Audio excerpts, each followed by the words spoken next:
Hello दोस्तों, आप लोगों का स्वागत है पगला एक्सप्लेन चैनल पे। तो दोस्तों, हम लोगों ने पिछले एपिसोड में देखा था कि यान के सर पे भूत सवार हो गया था किसी का खून करने का। इसीलिए वो काफी सीरियस होकर जाने लगता है, लेकिन लैन घबरा जाती है कहीं ये सबको ना मार दे। इसलिए वो यान से कहती है अगर तुम इस तरीके के कारनामे करोगे तो फिर तुम्हारे सेक्टर को कोई भी यहाँ पे रिकॉग्नाइज नहीं करेगा। और वो यान से कहती है कि तुम्हें मदद चाहिए ना, तुम्हें ढूंढना है ना कि तुम्हारे पेट्स को कौन लेके गया। मैं एक बंदे को जानती हूँ जो तुम्हारी मदद कर सकता है। इसलिए यान सीधा यहाँ पे निंजा अकेडमी गया हुआ था मेगाजॉर्ड से मिलने के लिए। इसलिए एपिसोड की शुरुआत में हम लोग देखते हैं इन नमूनों को जो कि उस सूरज के उगने का इंतजार कर रहे थे, जो हर कुछ सालों के अंदर सबसे ज्यादा पावरफुल रेडिएशन निकालता है। और इन्हें यकीन था कि इस रेडिएशन के साथ में ये लोग किसी को भी हरा सकते हैं, खासकर उन होप्स को। इसके बाद वो लोग कुछ कमीने लोगों को उनकी दुनिया में वापस भेज देंगे। यान की बात हो रही है यहाँ पे। इसके बाद हम लोग हल्फा और होप्स के बच्चों को देखते हैं जिनकी फटके चार हो जाती है, क्योंकि यहाँ पे सारे मेगाजॉर्ड उड़ते हुए आ रहे थे। लेकिन तभी उनके सामने यहाँ पे अपना वाला मेगाजॉर्ड आ जाता है। ये सभी उसको देख के कहते हैं भ्राताश्री, क्या आपने अपना मस्तिष्क बना लिया है कि आप हमारे साथ कोर के पास वापस चलेंगे? मेगाजॉर्ड आगे से कहता है सपना अच्छा है, लेकिन मेरे बिना ये पूरा होगा, मैं कहीं नहीं जा रहा। इसमें नंबर 3 मेगाजॉर्ड से कहता है कि अब तुम बहुत ही ज्यादा कमजोर हो गए हो साला, मुझे तो तुम्हें परेशान करने का भी मन नहीं कर रहा। क्या तुम सच में हमें यहाँ पे मारना चाहते हो? सोच लो भिड़ने से पहले। मेगाजॉर्ड आगे से कहता है कंफर्म है कि मैं लड़ाई करना चाहता हूँ। इसके बाद हम लोग देखते हैं कि शेल्टर के अंदर एक बंदा आगे बताता है कि लड़ाई होने वाली है। तो अंदर वाले कहते हैं कि इसीलिए तो हम लोग यहाँ पे आए हैं। इसके बाद लोग प्रोजेक्टर ऑन करते हैं और वहाँ पे फाइट देखने लगते हैं। फाइट नहीं रुकनी चाहिए, वो पूरा एंजॉय करना है। इसमें नंबर 3 कुछ ज्यादा ही जोरों से हंसने लगता है, जिसके बाद वो आगे से अपने आप को ट्रांसफॉर्म करते हैं। तो ये पांचों भाई आगे से ट्रांसफॉर्म होकर बड़े बड़े रोबोट्स के अंदर बदल जाते हैं। और ये सभी यहाँ पे मेगाजॉर्ड से कहते हैं मुझे नहीं पता कि तुम क्या सोच रहे हो, लेकिन क्या तुम हम सभी को एक साथ हरा भी सकते हो? पे नंबर 3 मेगाजॉर्ड से कहता है कि मेरे दिल के अंदर भाई तुम पीस ऑफ शिट हो, यानी कि 2 कौड़ी की औकात है मेरे दिल के अंदर तुम्हारे लिए। मेगाजॉर्ड यहाँ पे कंफर्म जानना चाहता था कि इन लोगों ने यहाँ पे इमॉर्टल एकेडमी के पेट्स को चुराया है नहीं, इसलिए वो इनसे ये सवाल पूछता है। नंबर 3 आगे से कहता है क्या फर्क पड़ता है अगर उनको मैंने ना चुराया हो, एक रियल मैन कभी भी चीजें एक्सप्लेन नहीं करता है। इससे मेगाजॉर्ड को समझ में आ जाता है कि इन लोगों ने उनके ऊपर हाथ नहीं मारा है, लेकिन ये हरामी मानुस है। और ये यान से कहता है कि इन सालों ने ही तुम्हारे पेट्स को चुराया है, मार दो इन्हें, साले ये कराम चोर हैं। इसके बाद हम लोग यान को देखते हैं जिसके हाथों में मॉर्फिन था और इससे बहुत ही ज्यादा गुस्सा आ रही थी, गुस्सा क्या घिन आ रही थी इसे। लेकिन हम इन पांचों को देखते हैं, इन पांचों के ऊपर मुस्कान थी, ये काफी ज्यादा खुश थे कि यान इनके मॉर्फिन का यूज कर रहा है। फिर इसके बाद यान मॉर्फिन यूज करता है और आगे से कहता है let's go morphine time, just like power rangers. इसके बाद ये मेगाजॉर्ड के अंदर आ जाता है। तो फिर हम लोग देखते हैं कि मेगाजॉर्ड आगे से ट्रांसफॉर्म होने लगता है। नंबर 3 आगे से कहता है ये क्या हो रहा है अभी, मुझे कुछ अजीब सा क्यों फील हो रहा है। हम लोग देखते हैं कि मेगाजॉर्ड जब आगे से ट्रांसफॉर्म होता है तो ये काफी ज्यादा बड़ा हो गया था, साथ ही में लुक वाइज भी काफी ज्यादा कूल लग रहा था। अब मैं यहाँ पे एक चीज से श्योर नहीं हूँ कि यहाँ पे मेगाजॉर्ड का जो रंग रूप बदला है वो यान की वजह से बदला है या फिर इसने अपने फुल पोटेंशियल को यहाँ पे अनलॉक किया है। खैर जो भी हो, लेकिन हम लोग पावर रेंजर्स को देखते हैं तो इन लोगों की होश उड़ गए थे। मेगाजॉर्ड को इस तरीके से ट्रांसफॉर्म होता हुआ देख के ऊपर से इसके पास तो पंख भी थे। खैर ये सभी मेगाजॉर्ड भी आगे से हैरान होते हुए कहते हैं कि ये हमारा ही भ्राताश्री है ना, ये हमें कुचल तो नहीं देगा। वहीं मेगाजॉर्ड ने घूर घूर के देख रहा था और आगे से कहता है लो सालो आइयो जरा इधर, बताता हूँ कौन है तुम्हारा बड़ा भाई। इधर हम लोग स्टूडेंट्स को देखते हैं जिन्हें मजा आ रहा था कि यान यहाँ पे मेगा को ड्राइव कर रहा है। वहीं पे यान मेगाजॉर्ड को जब अंदर से देखता है तो कहता है कि यहाँ की टेक्नोलॉजी कुछ ज्यादा एडवांस है। वहीं पे ये दोनों अपना सर पकड़ लेते हैं, ये कहते हैं कि साला जब हम इसे ड्राइव करते हैं ये कभी भी इस तरीके से ट्रांसफॉर्म नहीं हुआ, हम क्या कीड़े हैं क्या? हम लोग नंबर 3 को देखते हैं जो कि आगे से कहता है कि भले इसके पास इसकी स्ट्रेंथ आ गई है, लेकिन ये फिर भी हमें हारा नहीं सकता है, क्योंकि आज का दिन हमारे लिए काफी ज्यादा शुभ है। सोलर न्यूक्लियर फ्यूजन रेडिएशन की वजह से आज हमें कोई भी नहीं हरा सकता है। लेकिन भाई साहब जब ये बातें पेल ही रहे थे उसी टाइम पे मेगाजॉर्ड इनके पीठ के ऊपर एक जोरदार घूंसा मारता है। इससे ये धरती को तो चीरते हुए जाते हैं और सीधा जाके चांद में घुस जाते हैं और चांद की दूसरी तरफ से निकल के सीधा मार्स में टकराते हैं। इस पे सभी आगे से चिल्लाते हुए कहते हैं कि ये मार देंगे भाई हमें जिंदा, अब हमारी बीवियां करवा चौथ का व्रत कैसे रखेंगी। हम लोग मेगाजॉर्ड को देखते हैं जो यान की तरफ देखता है तो यान उसे छोटी सी स्वॉर्ड देता है, लेकिन जब मेगाजॉर्ड इसका इस्तेमाल करता है तो ये कुछ ज्यादा ही बड़ी हो जाती है और मेगाजॉर्ड इसे सीधा चांद के अंदर फेंक के मारता है, जिससे चांद एक पिन बॉल की तरह बन जाता है जो सीधा जाके मार्स के अंदर घुस जाता है। मेगाजॉर्ड ने यहाँ पे नंबर 3 को मार्स के ऊपर मार कर दिया है कि तू यहाँ से नहीं हिलना चाहिए। वहीं पे ऑडियंस आगे चिल्लाते हुए कहती है कि हम तो यहाँ पे मरना नहीं चाहते, इलोन मस्क भी नहीं जाएगा मार्स, शेल्टर लिया है, कम से कम यहाँ तो जिंदा छोड़ दो साला तुम लोग। ये सभी आगे से निराश होकर कहते हैं कि दुनिया का अंत निकट तो नहीं है। हम लोग नंबर 2 को देखते हैं जो कि आगे से कहता है कि तुम्हें चिंता करने की जरूरत नहीं है, आज का दिन हमारे लिए शुभ है, तो फिर आज हम लोग स्ट्रॉन्गेस्ट हैं। लेकिन उसी टाइम मेगाजॉर्ड पलक झपकते ही इसके पास आ जाता है, जिसके बाद हमें इनकी हाइट के बारे में बताया जाता है। नीला वाला अपना 10,000 मीटर्स का है, वहीं पे मेगाजॉर्ड 20,000 मीटर्स का है, यानी कि दुगुना।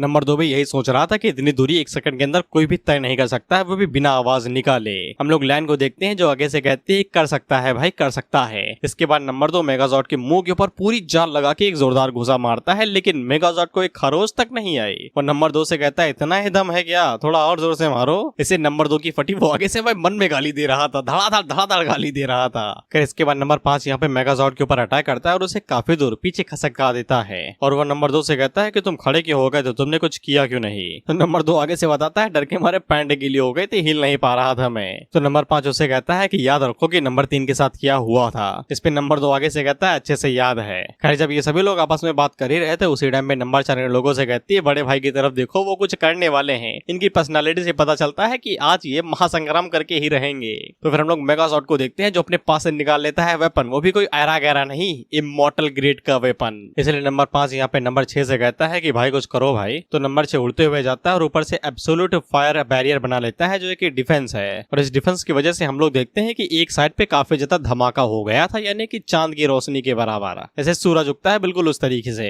लेकिन हम लोग मेगाजॉर्ड को देखते हैं जो कुछ ज्यादा ही सीरियस था, इसीलिए वो आगे से इस्तेमाल करता है स्प्लिट आर्ट्स को। नंबर 2 आगे से हैरान होकर कहता है कि ये क्या चीज है। इसके बाद मेगाजॉर्ड जब उस मूव का इस्तेमाल करता है तो ये इतना ज्यादा स्ट्रॉन्ग था कि इनकी एब्सोल्यूट डिफेंस को भी तोड़ देता है और ये बेचारे अपना रंग छोड़ देते हैं। नंबर 2 आगे से कहता है कि ये कैसी पावर है भाई, ये तो इसका फ्यूजन पावर कैनन मूव ही नहीं है। हम लोग धमाके की पावर देखते हैं तो ये लोग भी अंधे हो गए थे, साथ ही में ये बेचारे तो क्रॉस उठा लेते हैं। ये कहते हुए जीसस एक और बार बचा लो बस, और कुछ नहीं मांगेंगे हम लोग मेगाजॉर्ड्स को देखते हैं जो कि कीड़े मकोड़ों की तरह हवा में गायब हो जाते हैं और साथ में पृथ्वी के ऊपर इतना ज्यादा फोर्स रिलीज हुआ कि भूकंप फैल जाता है, ऐसे कि किसी ने यहाँ पे एक्सप्लोजन ब्लास्ट किया हो।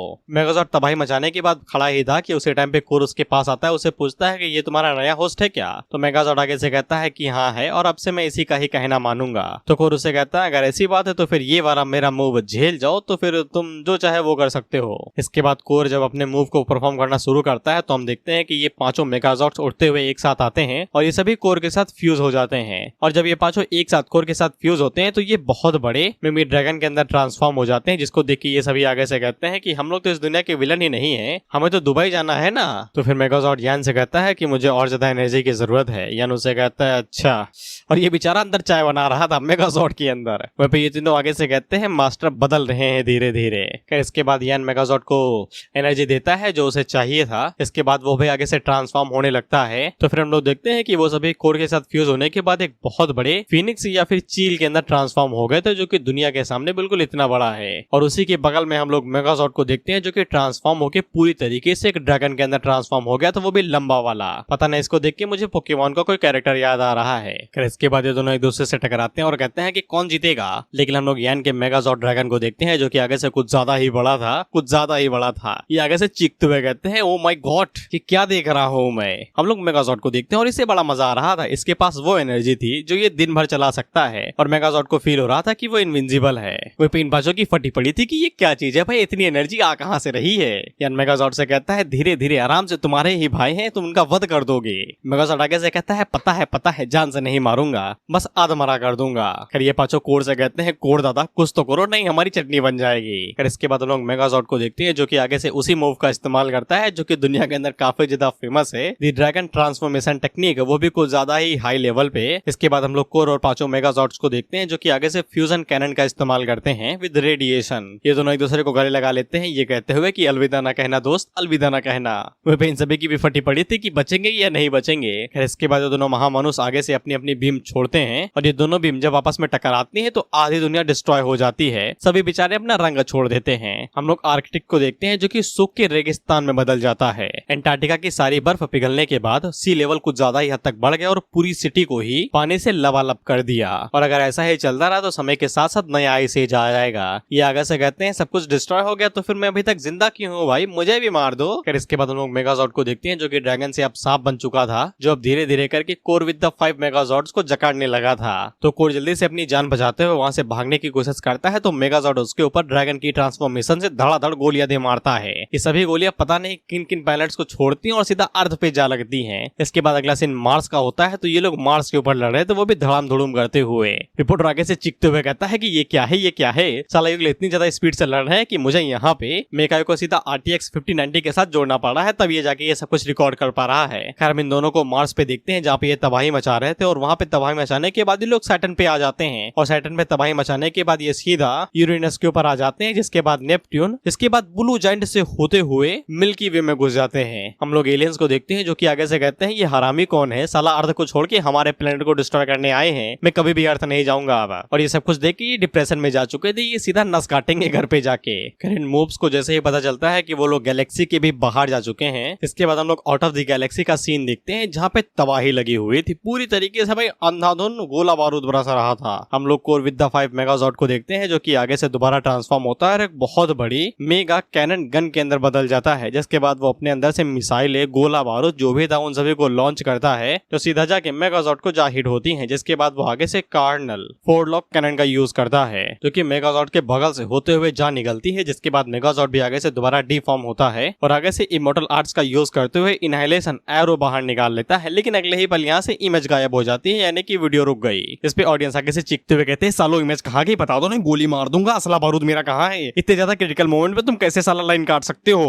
इसके बाद हम लोगों को पता चलता है कि ये लाइन काटने वाला और कोई नहीं अपना अल्फा ही था और ये सब कुछ ये लोग मिलजुल के कर रहे थे और इन लोगों ने रिपोर्टर को भी नीचे दबा लिया था। वो बचे कुछ लोग मेकाई को भी पकड़ रहे थे कि तू किधर जा रहा है, तू हमारा इंश्योरेंस है, और ये सब कुछ इनके प्लान के अकॉर्डिंग ही हो रहा था। जिसके बाद ये लोग धड़ाधड़ अपने प्लान को और ज्यादा एग्जीक्यूट करते हैं। इनका प्लान जानते हो क्या था? बच्चों को किडनैप करना। ये काले लिबास वाले लौंडे एक एक घर के अंदर जाते हैं और वहां से बच्चों को किडनैप करके लेके जाते हैं। माँ पूछती है कहाँ ले जा रहे हो मेरे बच्चे को, तो ये आगे से जवाब देते हैं अच्छी जगह पे ले जा रहे हैं, परवरिश अच्छी होगी इसकी। और ये लोग गली गली से हर एक बच्चा उठा के लेके जा रहे हैं। वहीं पे वो लड़का इन लोगों का एडमिशन फॉर्म फिल कर रहा था, इन लोगों से कहता है अब से तुम लोग यहाँ पे वैम्पायर अकेडमी का हिस्सा हो, जी जान लगा देना, अच्छे से पढ़ाई करना। और वो इनके एडमिशन फॉर्म के ऊपर अंगूठा भी ले लेता है, ये कहते हैं थप्पा मार के जाओ। इसके बाद हम अलायंस को देखते हैं जहाँ पे असिस्टेंट आगे से बताता है कि साला हमारी दुनिया के बच्चे किडनैप हो रहे हैं, आपको पता भी है। प्रेसिडेंट आगे से पूछता है कि किडनैप करने वाले दिखने में कैसे लगते हैं, तो वो आगे से बताता है कि वो सभी बिल्कुल दिखने में एक ही जैसे हैं, काले कपड़े पहनते हैं, सनग्लासेस लगाते हैं, वो भी रात में भी। इससे प्रेसिडेंट को पता चल जाता है कि ये सभी होप्स हैं। इसके बाद अगला सीन वाई सिटी का होता है जहाँ पे हम लोग अल्फा को देखते हैं और ये दोबारा आगे से वही टॉनिक पीता है जो कुछ टाइम के लिए इसके स्ट्रेंथ को बढ़ा देता है और इसके सामने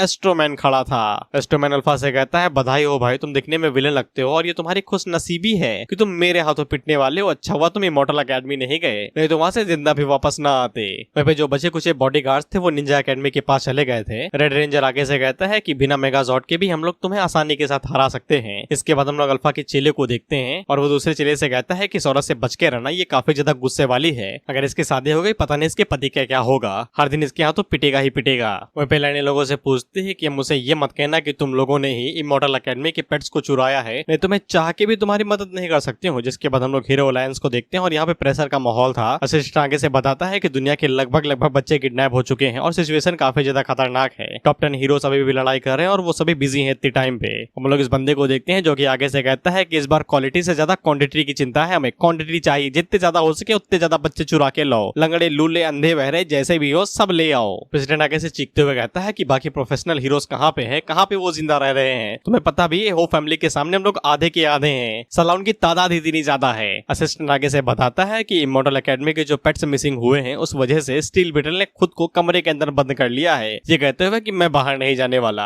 इस पे प्रेसिडेंट आगे से चीखते हुए कहता है कि उनसे कहता हूँ कि वो तुरंत दरवाजा तोड़ के बाहर आए, इससे पहले कि मैं उन्हें घसीट के लाऊं। अगर वो आके फाइट नहीं करेंगे तो फिर मैं उन्हें यहाँ पे एक भी फूटी कौड़ी नहीं देने वाला। साला उन्हें पालने से अच्छा मैं यहाँ पे 2-3 सुअर पाल लेता, वो ज्यादा बेहतर रहते। इधर ये लड़की इस लड़के से कहती है कि हम लोगों ने कुछ ज्यादा ही कर दिया, कहीं हीरो से रिवेंज लेने तो नहीं आ जाएंगे, उनके पास भी कुछ ज्यादा ही लोग हैं। इस पे लड़का आगे से कहता है कि चिंता ना करो, जो खुद को अंदर बंद किए हैं वो चाह के भी बाहर नहीं आ सकते हैं, क्योंकि इस लड़के ने प्लान शुरू करने से पहले ही अपने लोंडो को भिजवा के वहाँ पे उनके दरवाजे के ऊपर डबल लॉक लगवा दिया था। अंदर से हीरो चिल्लाते हुए कौन है बे दरवाजा बंद कर रहा है, कौन है? इस पे ये लोग आगे से कहते हैं चिंता ना करो, हम लोग पिज्जा डिलीवर कर देंगे, तुम आराम से अंदर हो, खाओ पियो, अभी बाहर आने की जरूरत नहीं है। ये लड़की आगे से कहती है दैट्स रियली चीप मगर बढ़िया है। और लड़की दोबारा पूछती है कि वो लोग कुछ ज्यादा ही स्ट्रॉन्ग है, क्या हुआ अगर उन लोगों ने दरवाजा और लॉक तोड़ दिया? तो ये बंदा डबल तैयारी करके बैठा था, प्रोफेसर से आगे है ये प्लान बनाने के मामले में। इसने पहले ही लॉक्स के ऊपर पॉइजन लगा दिया है, अगर वो दरवाजा तोड़ भी दे तो भी उनके पैरों के अंदर पॉइजन घुसेगा और वो कुछ दिनों के लिए शांत रहेंगे।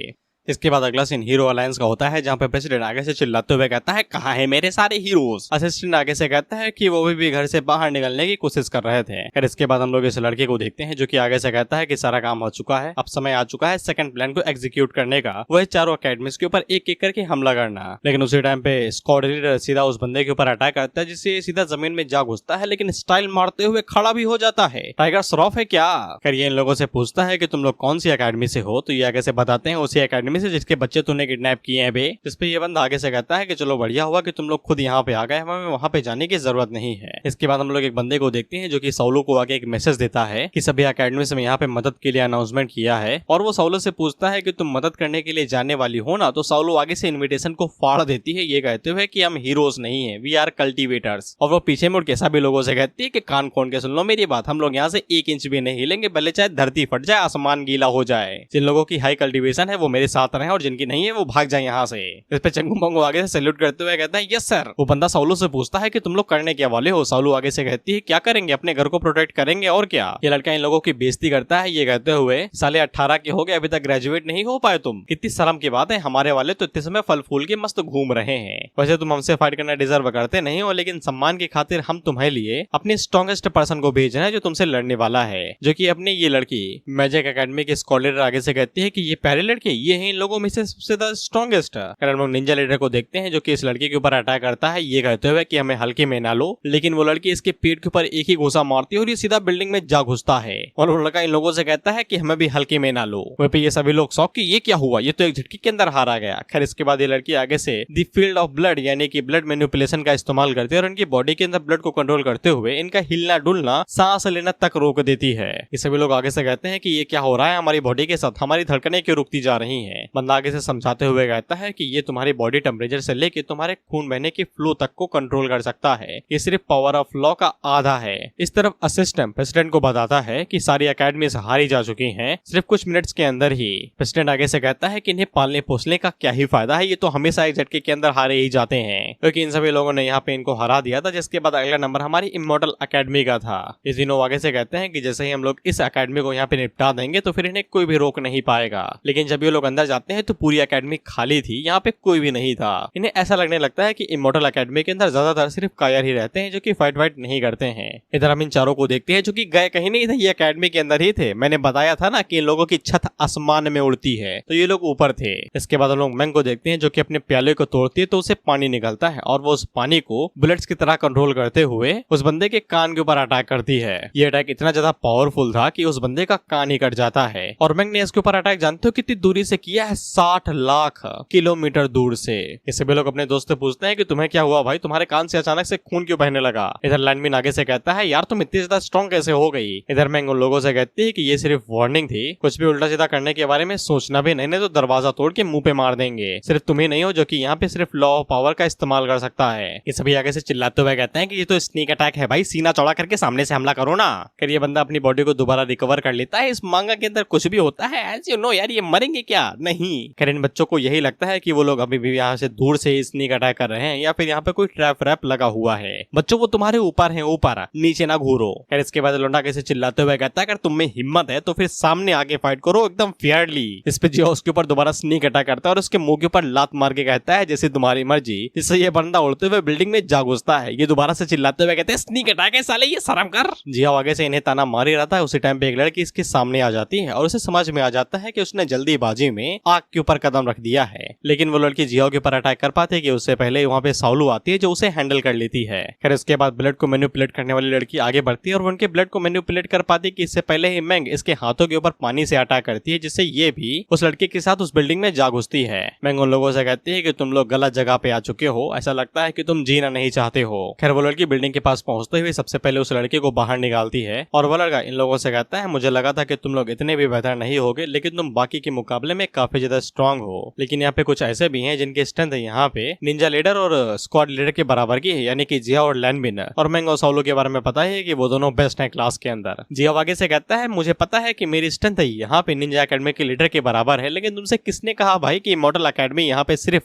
स्ट्रेंथ के भरोसे रहती है। यहाँ पे ऐसे कई सारे तालिस्मा हैं जो बॉडी को और भी ज्यादा इनहेंस कर सकते हैं। इसके बाद हम लोग साउलो को देखते हैं जो कि एक पट्टी निकालती है और अपनी आंखों पे बांध के आगे बढ़ने लगती है। लैंडमिन आगे से कहता है बहन तुम क्या करने वाली हो। इसके बाद हम लोग ऑडियंस को देखते हैं और ऑडियंस आगे से बताती है कि इमॉर्टल एकेडमी यहाँ पे अब उन बच्चों को वापस लेने जा रही है जो कि किडनैप हुए थे। जिस पे लोग आगे से कहते हैं चुप रहो यार, हम लोगों को यहाँ पे चुपचाप फाइट देखनी है। तो फिर हम लोग देखते हैं कि ये कैमरा वैमरा लेके आ चुके थे, क्योंकि दुनिया के अंदर हमेशा कुछ ऐसे लोग होते हैं जिन्हें हमेशा जानना होता है कि दुनिया के अंदर हो क्या रहा है, भले वो चीज जिनकी बुंड फाड़ दे। हम इनकी फाइट को देखते हैं तो वो बिल्डिंग के ऊपर ही हो रही थी। एक बंदा लैंडमिन के ऊपर घुसा मारता है तो वो नीचे गिरने लगता है। लेकिन जिया उसे सपोर्ट करता है और ऊपर उछालता है तो वो उसके मुंह के ऊपर जाके दोबारा गुस्सा मारता है। इसी बीच हम लोग साउलो को देखते हैं जो नीचे गिरने लगती है तो लैनमिन उसे पकड़ता है और उसे सपोर्ट दे के ऊपर फेंक देता है, ये कहते हुए कि तुम्हें सबसे पहले चीज वही करनी है जिसके लिए तुम यहाँ पे आई हो। तो साउलो जैसे ही ऊपर जाती है तो वो ऊपर जाके फेटल फॉर्मेशन को एक्टिवेट कर देती है। जैसे ये तीनों हैरान होते हुए कहते हैं कि ये क्या चीज है भाई, फेटल फॉर्मेशन ये क्या है।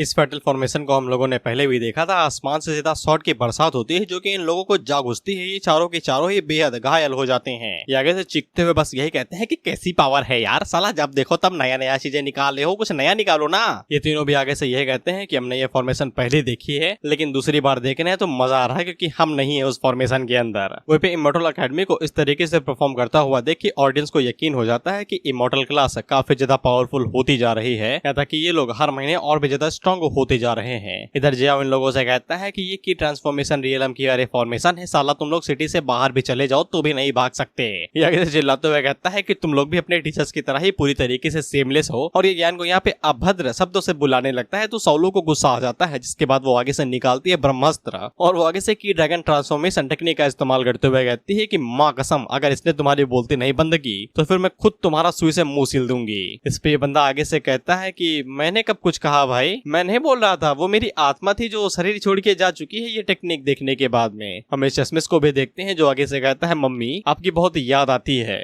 इसके बाद साउलो उन लोगों की तरफ ब्रह्मास्त्र को छोड़ देती है तो ये सभी यहाँ से भागते हुए कहते हैं भागो नहीं तो हम सभी लोग मारे जाएंगे। इसके बाद वो उन दोनों लड़कों के ऊपर लात और घूंसा मार के उन्हें इस धमाके के रेडियस से बाहर निकाल देती है, लेकिन वो खुद उस धमाके की चपेट में आ जाती है और गायब हो जाती है। वो बंदा जैसे इस धमाके की तरफ देखता है तो उसकी चीख निकल जाती है और इसकी जबान हिलते हुए कहती है कि ये साले सच में स्टूडेंट भी हैं, ये पक्का स्टूडेंट है ना, क्योंकि ये धमाका कुछ ज्यादा ही बड़ा था, आतिशबाजी के मजे आ रहे हैं। हम चश्मिश को भी देखते हैं जो आगे से कहता है मम्मी मुझे दोबारा तुम्हारी याद आ रही है। जिया आगे से काफी ज्यादा खुश हो जाता है कि उन लोगों ने एक को तो चपेट में ले लिया, लेकिन साउलो ये देख के हैरान हो जाती है कि वो लड़की जो उसकी आंखों के सामने मरी थी वो साला हवा में ही दोबारा रीजनरेट होने लगती है। ये सभी लोग आगे से हैरान होकर कहते हैं कि ये कैसी टेक्नोलॉजी है बे, साला मुझे भी चाहिए। वहीं पे जो लोग इस धमाके की चपेट में आके मरे थे वो दोबारा भी ठीक हो जाते हैं, सिर्फ इन्हें दर्द ही महसूस होता है। और ये आगे से कहते हैं कि हम सभी लोग इमॉर्टल हैं। हम लोगों को पता चलता है कि इस लड़की जिसका नाम मिस्टर 7 है, I don't know why mister क्यों है यहाँ पे, बट जो भी हो इसकी रिकवरी स्पीड इन लोगों से कई गुना ज्यादा है, नहीं तो इन लोगों को यहाँ पे रिकवर होने में हफ्तों लग जाते हैं क्योंकि धमाका ही इतना बड़ा था भी। ये उन लोगों से कहता है कि मुझे पता है कि तुम्हारी स्ट्रेंथ कुछ ज्यादा है लेकिन अब समय आ चुका है सब चीजें खत्म करने का। इसके बाद लड़की तेजी के साथ आगे बढ़ती है साउलो के ऊपर अटैक करने को, लेकिन साउलो इसके अटैक को काफी इजीली डॉज कर लेती है। इसके बाद ये दोनों खेलते हैं पकड़ा पकड़ी पूरी सिटी के अंदर, कोई उसके ऊपर अटैक करता तो वो उसे डॉज करता, कोई उसके ऊपर अटैक करता तो उसे डॉज करता। ये लोग आगे से ऐसे देखते हुए कहते हैं वाह भाई वाह, हमें चूहे बिल्ली की लड़ाई देखने को मिल रही है। हम देखते हैं कि इनकी कन्वर्सेशन बस यही कहती है कि तुम उनसे स्ट्रांग हो, तुम उनसे ज्यादा स्ट्रांग हो, लेकिन तुम हमारे सामने नहीं टिक सकती हो बस। और साउलो यहाँ पे अब थोड़ा थोड़ा डिम्पल रही थी, यानी कि वो हार रही थी। लैनमिन आगे से कहता है कोई बात नहीं, हमारे पास अभी भी यहाँ पे क्लास मॉनिटर है। इस पे ये लड़का आगे से बत्ती से दिखाते हुए कहता है तुम्हें क्या लगता है कि तुम्हारी क्लास मॉनिटर कुछ ज्यादा ही स्ट्रांग है, वो इतने समय फाइट करने में भी स्ट्रगल कर रही होगी। हमारी साउली हम चारों में से सबसे ज्यादा स्ट्रांग है, याद कि उसके पास तो लॉ ऑफ पावर भी है, वो भी आधी। लेकिन तभी उसको धमाके की आवाज आती है और वो जब पीछे मुड़ के देखता है तो फिर उसे दिखाई देता है कि साउलू ने मेंग ने काफी इजीली ही उनके साउली को हरा दिया था। इसके बाद वो सभी लोग मेंग की तरफ मुड़ के देखते हैं तो मेंग आगे से फ्लेक्स कर रही थी, I should keep this photo in thumbnail, it will makes thumbnail way better. इसके बाद हमें ये सेक्सी कवर पेज दिखाया जाता है और मैं ये चीज तुम्हें सिर्फ इसलिए दिखा रहा हूँ क्योंकि I am also the man of culture. खैर ये दोनों आगे से चीखते हुए कहते हैं कि यार तुम्हारी पावर ऑफ लॉ कहाँ गई भाई, तुम कैसे इनका ब्लड कंट्रोल नहीं कर पा रही। इसका नाम नंबर 6 है और ये आगे से कहती है मुझे नहीं पता लेकिन मैं इसके ब्लड को कंट्रोल नहीं कर पा रही हूँ, इसका ब्लड ही फ्लो नहीं हो रहा, यानी कि खून ही नहीं चल रहा है, नसों में खून नहीं दौड़ रहा है मेंग के। और नंबर 6 हैरान होते हुए कहती है कि ये इंसान भी है। ये तीनों आगे से कहते हैं कि यार सॉर्ड कल्टीवेटर क्या इतने ज्यादा स्ट्रॉन्ग होते हैं क्या, हमें भी यहाँ पे एक सॉर्ड कल्टीवेटर चाहिए अपने क्लैन के अंदर। इसके बाद हम लोग मेंग को देखते हैं जो इतने समय कुछ ज्यादा ही सीरियस थी और वो धड़ाक से इन लोगों के ऊपर अटैक कर देती है। खैर नंबर 7 सीधा आके मेंग के सामने खड़ी हो जाती है, ये कहते हुए देखते हैं कि तुम किस तरीके के सॉर्ड कल्टीवेटर हो। लेकिन मेंग इतने समय कुछ ज्यादा ही ओवर पावर थी और वो इन लोगों के ऊपर धड़ाम से स्लैश मारते हुए इन्हें काट के रख देती है। ये सभी आगे से चिल्लाते हुए कहते हैं कि ये क्या हो रहा है भाई, हम हिल भी नहीं पा रहे, कौन हमें ये शॉट मार के जा रहा है गुद्दी पे। मेंग की स्पीड इतने समय कुछ ज्यादा ही थी। खैर इसके बाद हम लोग नंबर 6 को देखते हैं जो कि मेंग के ऊपर अटैक करने की कोशिश करती है। वहीं पे 7 ने भी एक साथ अटैक किया था लेकिन मेंग उन दोनों को ही इजीली हैंडल कर लेती है। इसके बाद वो 7 का मुंह पकड़ती है और उसे घुमा के पीछे फेंकती है। वहीं पे 6 के लिए वो बस अपनी शॉट को घुमाती है और वो धड़धड़ाते हुए जमीन में जा घुसती है। उसी टाइम पे ये लड़का यहाँ पे इसका नाम मिस्टर 5 है, वो मेंग के ऊपर किक मारने की कोशिश करता है लेकिन मेंग उसके अटैक को काफी इजीली ही डॉज कर लेती है। इसको देख के नंबर 5 आगे से कहता है कि ये कैसे लोग हैं भाई, भाई आंखें बंद करके भी अटैक को डॉज कर ले रहे हैं, इंसान भी हैं ये। इसके बाद मैंग आगे से आखिरकार जाके शॉर्ट का इस्तेमाल करती है और वो जब स्लैश मारती है तो इसे नीले भाग के अंदर जितना भी एरिया आया है वहाँ पे जितनी भी बिल्डिंग है उनके कट के 2 हिस्से हो जाते हैं, साथ ही में इन तीनों के टकले भी, एक का हेयर स्टाइल गया, एक के बाल गए और एक की टोपी।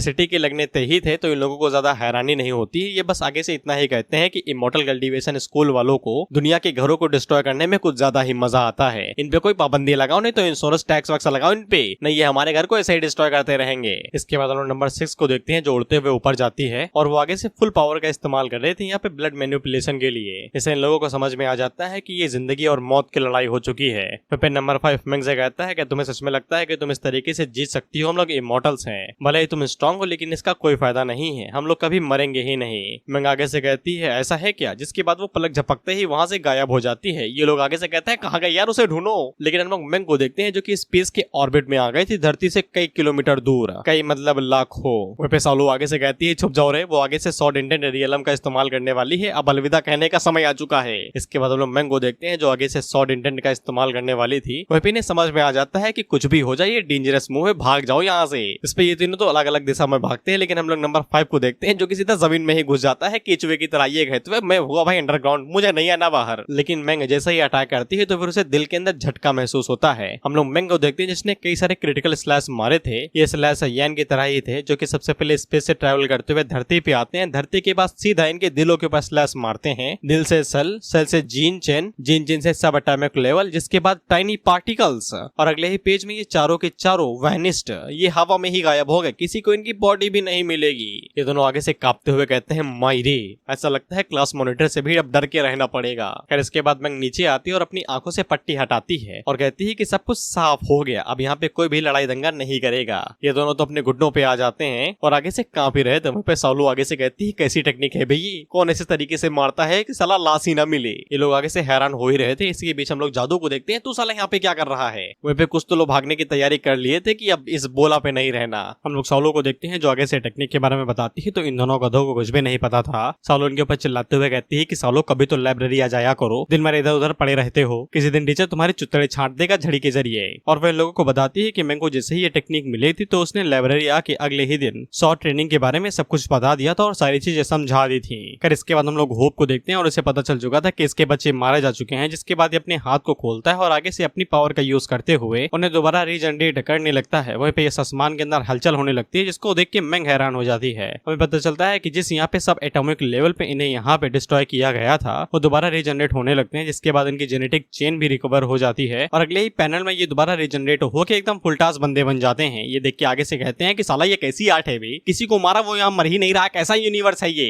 सबसे ज्यादा मैंग हैरान होती है क्योंकि उसे अच्छे से पता था कि उसने यहाँ पे इन लोगों को सबएटॉमिक लेवल पे काटा है जहाँ से कोई भी जिंदा होके वापस नहीं आ सकता। बट एज यू नो होब इज होब, इस मानवा के अंदर कोई नहीं मरता। वो पे हम इन तीनों को देते हैं और इन तीनों के मन के अंदर बस एक ही चीज चल रही थी, हम क्या है फिर सी। हमारे माथे पे सी लिखा हुआ है कि साला 10 साल से अकेडमी के अंदर घिस रहे हैं, अभी तक कोई रिवॉर्ड भी नहीं मिला, दरवाजे की घंटी बना दी है, जो भी आ रहा है बजाते जा रहा है। हम लोग मैंग को देखते हैं जो अपनी शॉट को दोबारा उठा लेती है। ये कहते हैं कि वो दोबारा लोगों को कट करेगी, लेकिन ये लड़का मना कर देता है। ये कहते हुए ऊर्जा ना खर्च करो। मैन वर्सेस वाइल्ड देख के आया हूँ यूट्यूब पे, वहाँ से ये शब्द सीखने को मिला। और ये लड़का यहाँ पे मैंग को बताता है क्या तुम्हें यहाँ पे रीजनरेशन और रीबर्थ के बारे में तुम्हें पता है कि एशियन टाइम में उनके लोग अपनी दुनिया में पहुंचे ही नहीं थे, उससे पहले उन लोगों को होप यहाँ पे क्रिएटर लेवल पे पहुंच चुका था। भले ही एशियन टाइम के यहाँ पे सभी होप्स आ जाएं और 10 के 10 कोर आ जाएं मेगाजॉर्ड्स वाले, वो भी यहाँ पे होप के लेवल तक नहीं पहुंच सकते हैं। इसके बाद वो मैंग के ऊपर आधे से शक्ति से अटैक करता है। ये कहते हुए ये लो, इससे मैंग टकराती है और वो दूर जाके गिरती है। इधर हम लोग आकाश गंगा में कहीं तो इन दोनों को देखते हैं, वहीं पे ये अपनी पूरी तैयारी कर लिए थे। सामने से ये अपनी कैनन का इस्तेमाल करता है जिसका मैं नाम भूल गया, लेकिन हम लोग मेगाजॉर्ड को देखते हैं जो आगे से इनहाइलेशन एरो का इस्तेमाल करता है। और जब ये विशाल चीजें आपस में टकराती हैं तो ऑथर को दोबारा रंग छोड़ने पड़ते हैं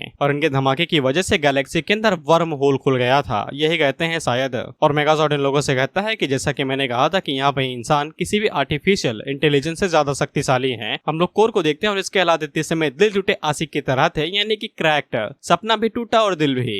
अब यहाँ से ये मेगाजॉर्ड और नहीं खेला जाता, इसीलिए वो जल्दी से मेगाजॉर्ड की बॉडी से बाहर निकलता है और नंबर 3 के पास आके उसके ऊपर पैर रखे कहता है कि मेरे बच्चे किधर हैं। और यान के सब्र का बाण अब छूटते हुए जा रहा था। नंबर 3 आगे से हाथ जोड़ते हुए कहता है भाई मुझे नहीं पता कि तुम किस बारे में बात करते हो, मुझे बख्श दो। साइड से नंबर 2 बाहर निकलता है और वो यान से बताता है हमें पता है कि तुम्हारे पेट्स को कौन लेके गया है, वो लोग होब्स हैं, द वैम्पायर वेम्पायर फैमिली जिससे हम लोग यहाँ पे 100 सालों से लगातार फाइट करते हुए आ रहे हैं, उनके प्रेसिडेंट के पास पक्का तुम्हारे बच्चे होंगे। यान को जैसे ही ये इन्फॉर्मेशन मिलती है तो वो तुरंत आगे बढ़ने के लिए रेडी हो जाता है, लेकिन मेगाजॉर्ड उसे रोकता है ये कहते हुए कि वेम्पायर फैमिली इतनी भी इजी नहीं है, हम लोग उनके साथ ऐसे ही फाइट नहीं कर सकते हैं। लेकिन यान को कोई फर्क पड़ता है क्या? वो जल्दी से मेगाजॉर्ड को इग्नोर करता है और अर्थ की तरफ निकल जाता है। वहीं पे यान की स्पीड इतनी ज्यादा थी कि उसकी आने की वजह से आवाज वहां पे निकल रही थी। सभी लोग आगे से कहते हैं कि टीचर आ रहे हैं। हम लोग मोक फैमिली के सस्ते बॉडीगार्ड्स को देखते हैं और जब यान इनके बगल से निकलता है तो ये अपनी खाल छोड़ देते हैं, बेचारे हड्डियों में आ जाते हैं। वहीं पे यान डायमेंशंस को बिल्कुल ऐसे चीर रहा था जैसे कि वो किसी पिक्चर के पोस्टर हो। वो एक डायमेंशन को फाड़ते हुए दूसरे डायमेंशन के अंदर घुसता है और घुसते घुसते सीधा होप की फैमिली के घर के अंदर आ जाता है। होप यान की तारीफ करता है कि उनकी ये दुनिया कई सारी दुनियाओं के बीच में घुसी हुई है, लेकिन इसके बावजूद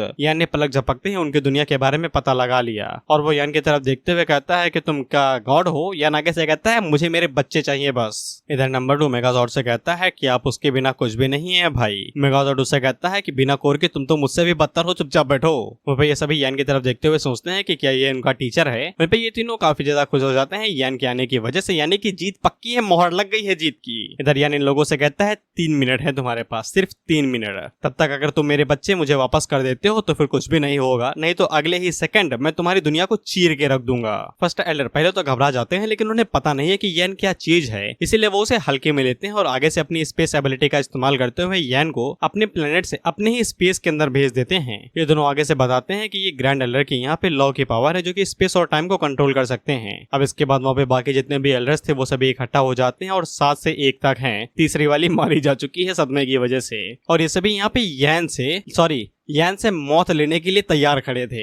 भाई इसमें तो हरा वाला कहाँ गया? सिर्फ 5 ही तो है यहाँ पे। खैर ये यहाँ पे खड़े हो जाते हैं, ये कहते हैं ये तो कुछ जाना पहचाना सा लग रहा है, हमने भी ये फीलिंग ली हुई है। अब इसके बाद हम लोग होप वर्ल्ड को देखते हैं जहाँ पे जितने भी होप थे वो सभी इकट्ठा होने लगते हैं यान के हाथों मरने के लिए, लड़ने के लिए नहीं, मरने के लिए। यान इन लोगों की तरफ देखते और अपनी उंगली को उठा लेता है। वहीं पे ये सभी अपने वर्ल्ड से बाहर निकलते हैं और यान के ऊपर हमला बोल देते हैं। यान आगे से सिर्फ उस उंगली का इस्तेमाल करता है और उसकी उंगली से इतनी की रिलीज होती है कि वो उनके प्लेनेट के अंदर घुस के आर पार हो जाती है, जैसे बचपन में हम रबड़ के अंदर से पेंसिल आर पार किया करते थे। ये दोनों चीखते हुए अपने मुंह को कुछ ज्यादा ही बड़ा कर लेते हैं और आगे से कहते हैं हमारी दुनिया के लग गए, वो भी बहुत बुरे वाले।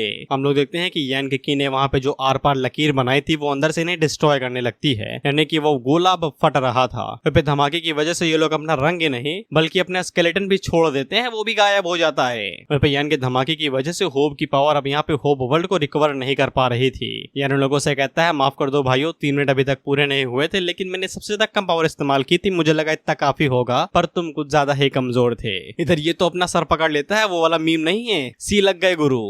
बिल्कुल उसी पोज में ये बंदा आगे से कहता है कि हमारे 6 बिलियन से भी ज्यादा होप से एक झटके के अंदर ही गायब हो गए, धूल की तरह उड़ गए भाइयों वो। ये अपने प्लेनेट को तबाह होते हुए देख ही रहे थे। वहीं पे ये आगे से कहते हैं कि हम मास्टर की हर एक बात मानेंगे, कुछ भी उनसे जबान वबान नहीं लड़ाएंगे, क्योंकि हम फटना नहीं चाहते। अब क्योंकि यहाँ पे यान इन लोगों को डिस्ट्रॉय किया था इसलिए ये लोग रिकवर नहीं हो सकते थे। और हम लोग होप के कासल को देखते हैं, सिर्फ वही बचा था, बाकी सब कुछ डिस्ट्रॉय हो गया था। वो भी इन लोगों से कहता है कि तुम लोग यहाँ पे गॉड के हाथों मारे गए हो, इसलिए तुम लोग यहाँ पे रिजरेक्ट नहीं हो सकते हो। लोगों को इससे कोई मतलब नहीं था, ये बस यहाँ पे होप को पूरी जी जान लगा के सर्व करना चाहते थे, जो इन लोगों ने यहाँ पे किया। होप इन लोगों से कहता है बहुत बढ़िया, अब तुम आराम कर सकते हो, बाकी सब कुछ मैं देखता हूँ। इसके बाद वो यान से कहता है कि तुम एक गॉड हो, द ग्रेट गॉड, तुमसे लड़ाई करके सम्मान महसूस होगा। यान उसकी तरफ देखते हुए सोचता है कि ये क्या बक रहा है, कौन सा गॉड भाई, मुझे मेरे बच्चे वापस करो, मैं जाके चाय पीऊं। फिर इसके बाद हम लोग होप को देखते हैं जो अपनी पावर्स का इस्तेमाल करते हुए यहाँ पे अपने प्लेनेट को दोबारा रीजनरेट करने लगता है। और इस मानवा के अंदर कुछ भी होता है मेरी बातों के ऊपर ध्यान न देना, सिर्फ मजा लो, जस्ट एंजॉय, दिमाग बंद कर दो। होप की पावर्स की वजह से वहाँ पे उसका प्लेनेट यहाँ पे रिकवर होने लगता है, जिसको देख के ये लोग हैरान हो जाते हैं कि ऐसा भी होता है क्या कि साला पहले डिस्ट्रॉय कर दो जिसके बाद उसे रिकवर कर दो। खैर कुछ ही मिनटों के अंदर यहाँ पे होप का प्लेनेट दोबारा ठीक ठाक हो जाता है। वहीं पे ये बंदा इन लोगों के ऊपर हंसते हुए कहता है देखा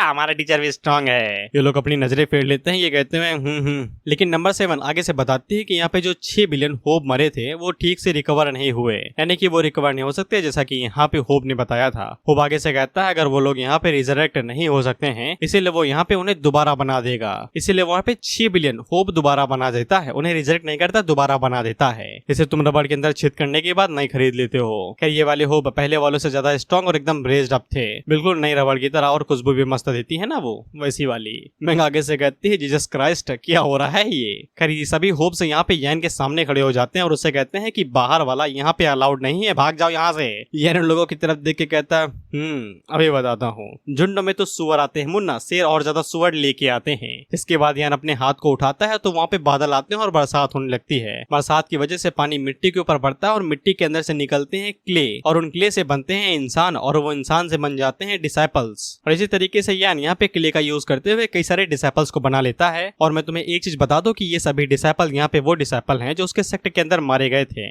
इसको देख के ये सभी लोग हक्का बक्का रह जाते हैं कि मैं ये क्या देख रहा हूँ, माटी से इंसान बन रहे हैं यहाँ पे। और इसी तरीके से यान यहाँ पे और भी कई सारे डिसाइपल्स को बना लेता है। नंबर 5 आगे से कहता है कि ये कैसा मॉन्स्टर है भाई, ये हमें बराबर की टक्कर दे रहा है। वह जो डिसाइपल यहाँ पे बने हुए थे ये कोई अरे गरे डिसाइपल नहीं थे, ये सभी इमॉर्टल रियलम पे थे। ये तीनों आगे से कहते हैं कि ये सभी यहाँ पे अर्थ किंग इमॉर्टल पे हैं। नंबर 5 और नंबर 6 आगे से बस ऑथर को गालियां ही दे रहे थे, ये कुछ भी नहीं कह रहे थे। जब भी तुम्हें ये बॉक्स में ये सब कुछ दिखाई दे समझ जाओ गालियां भरी पड़ी हैं। और जहां तक मुझे लगता है कि ये जो क्ले से डिसाइपल बने हुए हैं इनके पास इनकी पास्ट लाइफ की मेमोरीज हैं, इसीलिए एक डिसाइपल यहाँ पे यान के पास आके उसे ग्रेड करती है, जो इमोशनल भी हो रखी थी क्योंकि वो कई सालों बाद यान को देख रही थी। लेकिन यान काफी गुस्से में उससे कहता है कि तुम वो नहीं हो, दफा हो जाओ यहाँ से। इससे वो डिसाइपल भी काफी ज्यादा घबरा जाती है और माफी मांग के वहाँ से चले जाती है। और इन लोगों को समझ में आ जाता है कि ये सभी डिसाइपल जो यहाँ पे क्ले से बने हुए हैं ये सभी यान के फॉर्मर डिसाइपल हुआ करते थे जो मारे गए हैं। हम लोग इन लोगों को देखते हैं और ये बिल्कुल मर्द जाते हैं, ये साले मिट्टी के ऊपर फिदा हो रहे हैं। ये आगे से कहते हैं वो वाली डिसाइपल देखो कितनी ज्यादा खूबसूरत है जो टीचर के बगल में है, नहीं तो वो वाली वो तो बला की खूबसूरत है। हम लोग होप को देखते हैं और इसकी मेंटालिटी से हमें लगता है कि ये हमेशा से इसी दिन का इंतजार कर रहा था कि कोई बड़ा आए और इसे मार के जाए। ये मन के अंदर कहता है कि मैं इस दिन का काफी लंबे टाइम से इंतजार कर रहा था, किसी ग्रेट गॉड से लड़ने को मिलेगा। फिर इसके बाद वो सभी होप यहाँ पे एवेंजर्स की तरह कहते हैं असेंबल। फिर उन सभी डिसाइपल्स और यान के ऊपर हमला बोल देते हैं। हम देखते हैं कि ये डिसाइपल्स कोई कच्ची गोलियां नहीं खेले थे, ये भाई आगे से इमॉर्टल आर्ट्स का इस्तेमाल कर रहे थे, वो भी हाई ग्रेड का। ये अपने टेक्निक का इस्तेमाल करते हैं और उसके अंदर कई सारे होप्स को कैद कर देते हैं, जैसे किसी इंसान को पिक्चर के अंदर कैद कर दिया गया हो। सालो आगे से कहती है ये वाला डिसाइपल कुछ ज्यादा ही पावरफुल है, इसने यहाँ पे एक पिक्चर को हकीकत में बदल दिया और उन सभी मोब्स को वहीं पे ही कैद कर दिया। वहीं पे हम लोग एक डिसाइपल को देखते हैं जो कि आगे से सितार का इस्तेमाल कर रही थी, और ये बिल्कुल उस कुंफू असर वाली औरत नहीं थी। और उसका पति जो एक साथ उन पियोनिस्ट के साथ फाइट करते हैं जो सितार को एकदम ब्लेड्स की तरह इस्तेमाल करते हैं, बिल्कुल उसी तरीके ये डिसाइपल साउंड वेव को ब्लेड के अंदर बदल देती है और कई सारे मूव्स को मार गिराती है। ये दोनों आगे से हैरान होते हुए कहते हैं कि ये कैसी कल्टीवेशन टेक्निक है भाई, ये साला आवाज को यहाँ पे ब्लेड बनाए दे रहे हैं और कत्लेआम मचा रहे हैं। हम लोग होप्स को देखते हैं ये अभी भी गिव अप नहीं करते और ज्यादा रेज्ड अप हो जाते हैं फाइट करने के लिए कि हम हार नहीं मानेंगे।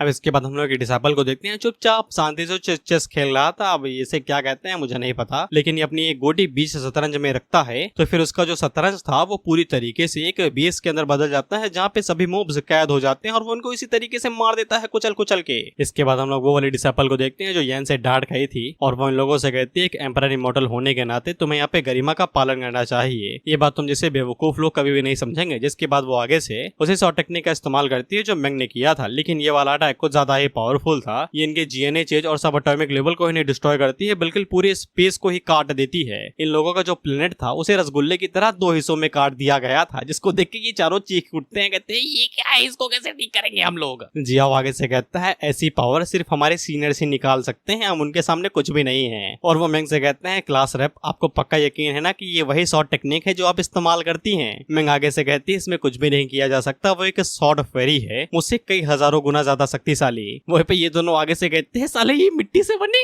ये मिट्टी से बने। और वो डिसाइपल इन लोगों से कहते हैं कि तुम जीना डिजर्व नहीं करते हो। हम लोग होप को देखते हैं जो कुछ ज्यादा सीरियस हो जाता है, जिसके बाद वो अपने हाथ को उठाता है और यहाँ पे हमला वमला कुछ नहीं करता, अपने प्लेनेट को दोबारा रिकवर करने लगता है। लेकिन इसकी पावर कुछ ज्यादा ही बढ़ गई थी, धरती के नीचे से एनर्जी बीम से निकलने लगती है। मुझे तो इतना ही समझ में आया भाई, लेकिन यांग अभी भी कुछ नहीं कर रहा था, वो चुपचाप खड़ा था। जियाओ आगे से कहता है कि क्या यही अंत है, यहाँ पे फुल स्ट्राइक को होने वाली है। अब इसके बाद हमें इन दोनों एलर्ट से पता चलता है कि इन लोगों का राइवल कुछ ज्यादा स्ट्रॉन्ग है, लेकिन होप अभी भी यहाँ पे गिव अप नहीं कर रहा है। वो यहाँ पे दोबारा फाइट बैक करने की कोशिश कर रहा है। क्या होप यहाँ पे सच में मरते दम तक फाइट करेंगे? हम लोग यान को देखते हैं दी गॉड भाई वो कुछ भी नहीं कर रहा, वो चुपचाप खड़ा है, बस देख रहा है यहाँ पे। लेकिन हम लोग होप को जानते हैं वो यहाँ पे अपने मिशन को पूरा कर रहा है। सभी लोग आगे से कहते हैं कि तुमने वो देखा कि यहाँ पे क्या हो रहा है, साला ये लोग अर्थ डिस्ट्रॉय कर रहे हैं और उसे दोबारा रिकवर कर रहे हैं। रिपोर्टर आगे से कहता है यार मिका यार तुमने दिल जीत लिया यार, तुम्हारी salary triple dimension to dimension broadcast कर सकते हो, तुम्हारी सैलरी ट्रिपल नहीं फुरफल। यार हम इन तीनों को देखते हैं और इन तीनों ने यहाँ पे अल्फा और उनके चेलों को हरा दिया था बिना किसी दिक्कत के। अब यहाँ पे एल्डर अपने ग्रैंड एल्डर से पूछता है कि जब होप को पता है कि वो गॉड को हरा नहीं सकते हैं तो फिर वो यहाँ पे इतना सब कुछ क्यों कर रहे हैं। इस पे फर्स्ट एल्डर हमें यहाँ पे बताता है कि यही चीज क्रिएटर का पर्पस है और उनका मिशन है। लेजेंड के हिसाब से गॉड्स यहाँ पे क्रिएटर से ज्यादा शक्तिशाली होते हैं, लेकिन यहाँ पे किसी के पास भी कोई मौका नहीं होता है कि वो लोग गॉड लेवल तक पहुंच सके या फिर उन्हें देख भी ले एक बार। सिर्फ कुछ ही लोग जो कि यहाँ पे गॉड को छू सके हैं वही क्रिएटर माने जाते हैं, यानी कि थोड़ा बहुत भीड़ लिए हैं। और यही बात साबित करने के लिए कि वो लोग यानी कि क्रिएटर्स गॉड के सामने चींटी बराबर नहीं है, तो वो कभी ना कभी यहाँ पे एक आग की तरह उबलते हैं और हमला करते हैं और कभी भी गिव अप नहीं करते हैं, भले इस चीज के लिए उन्हें अपनी जान ही क्यों ना देनी पड़ जाए। और जब होप को पता चला कि इस दुनिया के अंदर गॉड्स हैं और वो यहाँ से ज्यादा दूर नहीं, तो उसने मन बना ही लिया कि अब भैया समय आ चुका है मरने का। तो उसने पहले अपनी मरने की प्लानिंग शुरू कर दी और वो आज यहाँ पे मरने वाला है। ये दोनों आगे से कहते हैं ये कैसी लोर है भाई, मरने के लिए प्लानिंग कौन करता है? नहीं भाई, कुछ लेजेंड्स करते हैं जो डिप्रेशन में रहते हैं। वहीं पे इन दोनों को आगे से रोना आ जाता है, ये कहते हुए कि हमारे होप की इतनी ज्यादा सैड स्टोरी है, हमने कभी सोचा भी नहीं था। खैर उस सफेद वाले अलर्ट को कुछ भी समझ में नहीं आया था कि ये सब करने का फायदा क्या है, कि अपनी असलियत को साबित करने के लिए अपनी जान दे दो। इस पे ग्रैंड अलर्ट उसे कहता है कि तुम्हें यह भी समझ में नहीं आएगा, जब तुम होप के लेवल पे पहुंच जाओगे तब तुम्हें समझ में आएगा। अलर्ट उससे पूछता है कि अब हम लोग क्या करेंगे, तो ग्रैंड अलर्ट आगे से कहता है कि होप यहाँ पे साबित करना चाहता है कि हम गॉड्स के सामने चींटियां नहीं है, तो मैं भी उनके साथ ही मरना चाहूंगा। अब इसके बाद हम लोग होप को देखते हैं जो मरने के लिए रेडी हो जाता है, जिसके बाद वो यान के ऊपर एक जोरदार पंच मारता है और यान को अपने साथ ही पूरी अर्थ के अंदर घसीटते हुए ले जाता है, इधर से उधर इधर से उधर। वहाँ पे सभी लोग देख रहे थे और आगे से कहते हैं अच्छी पकड़म पकड़ाई है, टॉम एंड जेरी के बाद अब जाके मजा आया है। इसके बाद होप जाके आखिरकार यान को थ्रो करता है, तो यान उड़ते हुए गैलेक्सी पार कर जाता है और सूरज के पास जा टकराता है। भाई सूरज के सरफेस को टच करके आया लेकिन इसके एक बाल तक नहीं चला और यान कपड़े से धूल साफ करते हुए कहता है इतना ही दम है क्या भाई, अब तुम्हारे पास सिर्फ 1.5 मिनट बचे हैं, याद है ना? होप आगे से कहता है बीसी ये किस मिट्टी का बना है भाई, कुछ हो ही नहीं रहा इसके ऊपर। तो फिर होप आगे से फैसला करता है कि वो यहाँ पे स्टार्स पावर का इस्तेमाल करेगा, इसीलिए वो यूनिवर्स के एनर्जी को खींचता है। जिसके बाद वो दोबारा यान के साथ फाइट करने की कोशिश करता है, परंतु कोई फायदा नहीं था। यान आगे से सभी अटैक्स को इजीली डॉज करता है और इधर उधर भागने लगता है, सिर्फ पता नहीं क्यों भाई इनविंसिबल है यार। और जैसे ही 3 मिनट पूरे होते हैं तो वो होप से कहता है कि अब मैं खेल खेलूंगा, तुम बस देखोगे। हम देखते हैं कि यान ने यहाँ पे क्ले से जितने भी डिसेपल बनाए थे वो सभी एक झटके के अंदर ही गायब हो जाते हैं और हम लोग देखते हैं कि होप से फोकस हटके सिटी पे आता है, सिटी से सीधा प्लेनेट के ऊपर आता है, प्लेनेट से सीधा यूनिवर्स के ऊपर आता है, यूनिवर्स से डायरेक्ट मिल्की वे यानी कि आकाश गंगा। और यान यहाँ पे होप से कहता है कि तुम यहाँ पे इतने ज्यादा पावरफुल हो कि किसी भी वर्ल्ड को डोमिनेट कर सकते हो और तुम काफी मेहनत से यहाँ पे ये मुझे साबित करना चाहते हो और मैं यहाँ पे तुम्हें निराश तो नहीं करना चाहता, लेकिन मेरे सामने तुम एक चींटी ही हो। और हम देखते हैं कि जो आकाश गंगा हम लोगों ने देखी थी वो यान के हाथों में थी, साला मेरा घर है वहाँ पे और तुम लोगों का भी। और सबसे हैरानी की बात यह है कि भाई सीरियस भी नहीं है, कैजुअली ले रहा है ये सब कुछ। इसके बाद यान अपनी मुट्ठी को बंद कर लेता है, ये कहते हुए कि तुम मेरे सामने कुछ भी साबित नहीं कर पाए, तुम बस एक चींटी बराबर ही हो। वो यान जैसे ही पूरी मिल्की वे को डिस्ट्रॉय करता है तो सभी प्लैनेट्स एक झटके के अंदर अनार की तरह फूट जाते हैं, जिससे होप को बहुत बड़ा झटका लगता है। जिसके बाद वहाँ पे इतनी ज्यादा एनर्जी रिलीज होती है कि होप डायरेक्ट नीचे गिर जाता है। वहीं क्ले से जितने भी डिसेपल बने हुए थे वो सभी सक्सेसफुली उनके वर्ल्ड से बाहर आ गए थे, तो ये सेफ थे। वहीं ये बड़ी बड़ी डिसेपल इन सभी को हाई कहती है, तो ये लोग खुश हो जाते हैं। इसके बाद ये भागते हुए उसके पास आते हैं और उससे कहते हैं कि मैंने देखा नहीं वहाँ पे क्या हुआ। तो ये डिसेपल उन लोगों को बताती है कि यान ने यहाँ पे उन लोगों के वर्ल्ड को पूरी तरीके से बर्बाद कर दिया, तहस महस डिस्ट्रॉयड। इधर हम इन चारों को देखते हैं तो ये भाई डिप्रेशन में जा चुके थे, इन्हें सांस नहीं आ रही थी, इतना बड़ा धमाका देख के। वहीं पे जिया उस डिसेपल से पूछता है कि हमारे बच्चों का क्या, जो कि हमारे डीमंस हैं। वो डिसेपल इन लोगों से कहते हैं कि तुम्हें चिंता करने की जरूरत नहीं है, या इनके पास अपने ही तरीके होते हैं, वो खुद ना कुछ करके उन्हें बचा लेगा। खैर अब इसके बाद हम लोग होप को देखते हैं जो आगे से लेटा हुआ था, बस वो यही सोच रहा था कि मैं कैसे हार गया भाई, जितना मैंने सोचा था उससे बहुत बुरी तरीके से हारा मैं हूँ। इसके बाद वो यान से कहता है ग्रेट गॉड, क्या तुम मुझे बता सकते हो कि तुम किस टाइप के गॉड हो? यान कहता है कि यान हो यार मैं, और क्या हूँ मैं। वो यहाँ पे यान से बहुत ही ज्यादा समझदार सवाल पूछता है, क्या उसे कभी अकेलापन महसूस नहीं होता है जब वो इतना ज्यादा पावरफुल है?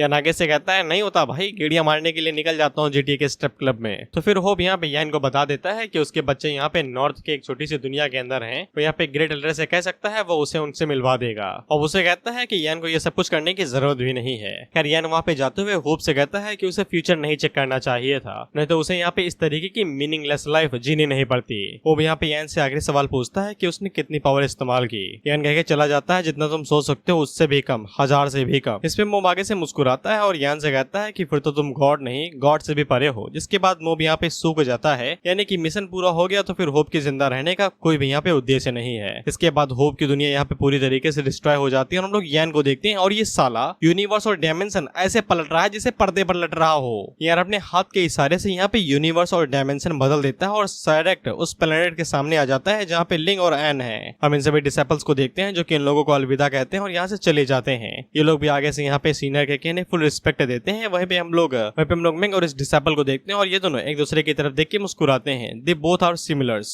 हमें पता चलता है कि ये सभी डिसेपल जाने से पहले इन इन लोगों को यहाँ पे पूरी तरीके से ग्रीट किए थे। और जियान इन लोगों से पूछता है कि हमारी मुलाकात दोबारा कब होगी, तो ये डिसेपल बताती है कि हम नहीं पता है। ये सब कुछ यान के ऊपर ही डिपेंड करता है कि वो इन लोगों को जिंदा रहने देते हैं या फिर मार देता है। वैसे भी ये सभी यहाँ पे मिट्टी से बने हैं। खैर हम इस आंख बंद हुए डिसेपल को देखते हैं जो कि सौलो को एक फॉर्मेशन टेक्निक देता है, ये कहते हुए कि ये मेरी ही टेक्निक है, शायद से ये तुम्हें मदद कर सके। वह पे जियाओ लैनमिन से कहता है कि इन्हें देख के बिल्कुल भी ऐसा नहीं लगता है कि ये सभी मिट्टी से बने हैं। खैर ये सभी डिसेपल यहाँ पे इन लोगों को गाइड ही कर रहे थे। वहीं पे हम लोग गुलाबी बाल वाली डिसेपल को देखते हैं जो कि लैनमिन से कहती है कि उन सभी डिसेपल से मेरा हेलो कह देना जो यहाँ पे नहीं आए, और ये साला शर्माने लगता है हरामी कहीं का। इसके बाद ये सभी डिसेपल फेयरवेल कहते हैं और ऐसे जाने लगते हैं। और वो डिसेपल जो मैंग की तरह दिखती है और वो जाते जाते मैंग को यहाँ पे एक कल्टीवेशन टिप टेक्निक देके जाती है जो कि उसकी शॉर्ट कल्टीवेशन को और ज्यादा बेहतर बनाएगी। अब इसके बाद हम लोग यान को देखते हैं और ये सभी डिसेपल यहाँ पे यान के पास चले आते हैं। यान अपने पास से एक ड्राइंग बाहर निकालता है। हमें पता चलता है कि ये ड्राइंग यान ने अपने हाथों से बनाई है जो उसकी इमॉर्टल कल्टीवेशन दुनिया की तरह ही है। यान इस ड्राइंग को इन लोगों को देते हुए कहता है कि इसे तुम लोग जैसे चाहे वैसे इस्तेमाल करो और मुझे परेशान न करना बस। इस पे ये डिसेपल काफी ज्यादा खुश हो जाता है और यान को शुक्रिया कह के वहां से चला जाता है। ये डिसेपल अभी भी यान की तरफ देख रहे थे लेकिन वो डिसेपल उसे अपने साथ लेके जाता है और ये सभी पेंटिंग के अंदर चले जाते हैं। अब ये बता देता हूँ ताकि आगे कंफ्यूजन न हो, इस पेंटिंग के अंदर दुनिया है। ये डिसेपल वहाँ पे रहने जा रहे हैं, कोई छोटी मोटी दुनिया नहीं, कल्टीवेशन वर्ल्ड की दुनिया है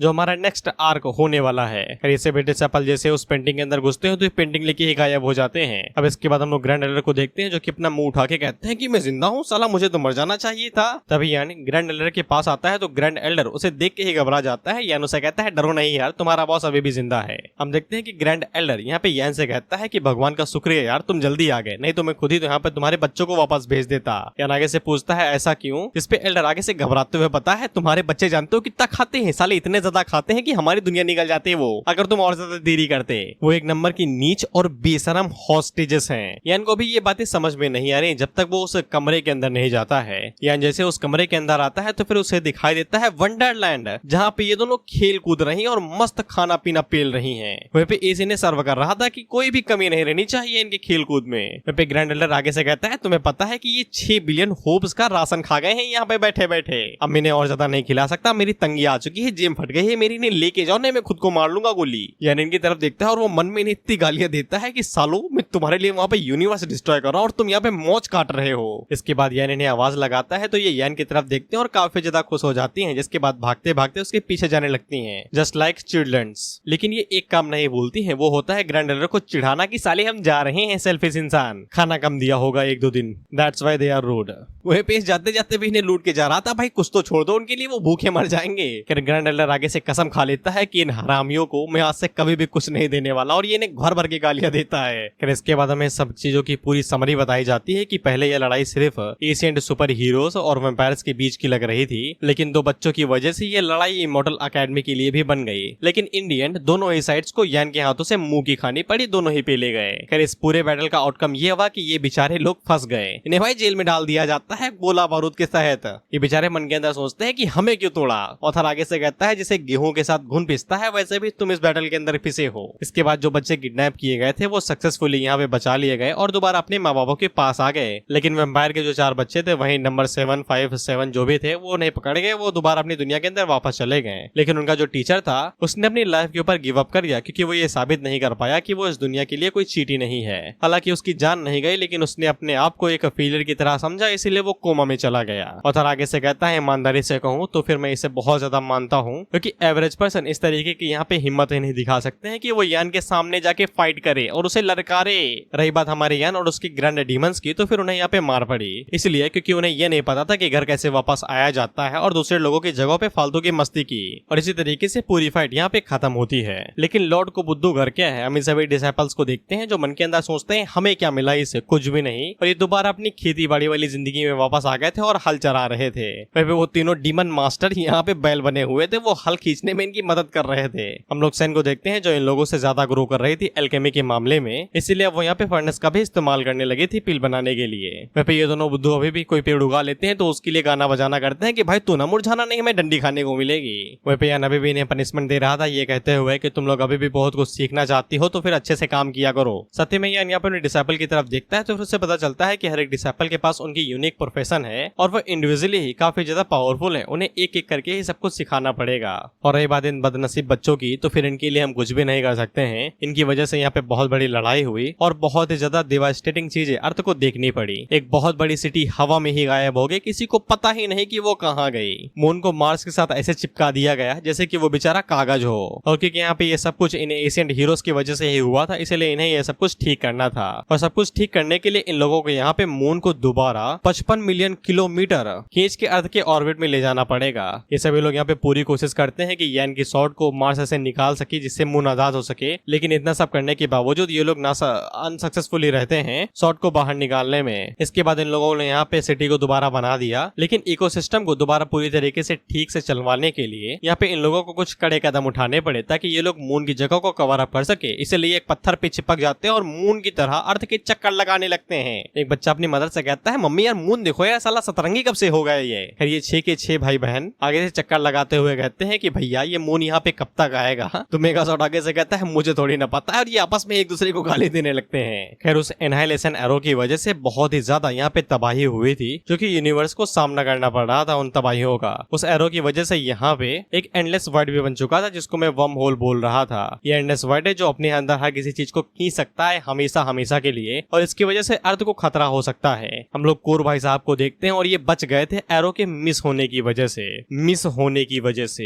हालांकि कोर ने यहाँ पे अपने लॉ और अपनी बॉडी का इस्तेमाल किया उस होल को बंद करने के लिए जो एरो से बना था। बेचारा कोर भी आगे से रोते हुए कहता है, मुझे क्यों तोड़ा। अब ये कभी भी यहाँ से बाहर नहीं निकलेगा मेगासॉर्ड्स की मदद करने के लिए। इसी तरीके से यहाँ पे और भी समय बीतता है और शांति की लहर आ जाती है। अब इसके बाद हम लोग यान को देखते हैं जो चुपचाप बैठ के अपना काम कर रहा था। उसी टाइम पे मैंग उसके पास आती है जो उसे एक लेटर ला के देती है जो कि होप ने यहाँ पे भेजा था, उसी होप ने जिसको यान ने हरा दिया था। यान इस मैसेज को चेक करता है तो फिर उसे पता चलता है कि ये एक निष्ठा का पत्र है, यानी कि लॉयल्टी का पत्र, यानी कि होप से यान को कोई भी परेशानी नहीं देंगे और यान उन्हें कोई परेशानी नहीं देगा। दोस्त की तरह नहीं, मास्टर एंड सर्वेंट वे में। यान आगे से कहता है कि ये बात भी कर सकता है क्या। मुझे तो लगा कि ये बात भी नहीं कर पाएगा। मैंग आगे से बताती है कि वो मुश्किल से ही बात कर पाता है। उसने एक ट्रांसमिशन डिवाइस का इस्तेमाल किया अपने शब्दों को बदलने के लिए। वहीं पे ग्रैंड एल्डर ने इसे लिखने में मदद की। यहाँ तक कि मैंग को ये भी पता चला कि होप ने यहाँ पे हीरो लाइसेंस के लिए रजिस्टर किया और उसे लाइसेंस मिल भी गया, वो भी 2 दिन के अंदर। और उसे यहाँ पे दुनिया का second most powerful super hero समझा जा रहा है। यान आगे से कहता है कि तुम्हारी दुनिया का रैंकिंग सिस्टम इंडिया की तरह है, जो कि कंट्रीब्यूशन पे नहीं बल्कि स्ट्रेंथ के ऊपर बेस्ड होता है। कोई भी पार्टी के अंदर आ सकता है जब तक उसके पास पैसा और वो ताकतवर है।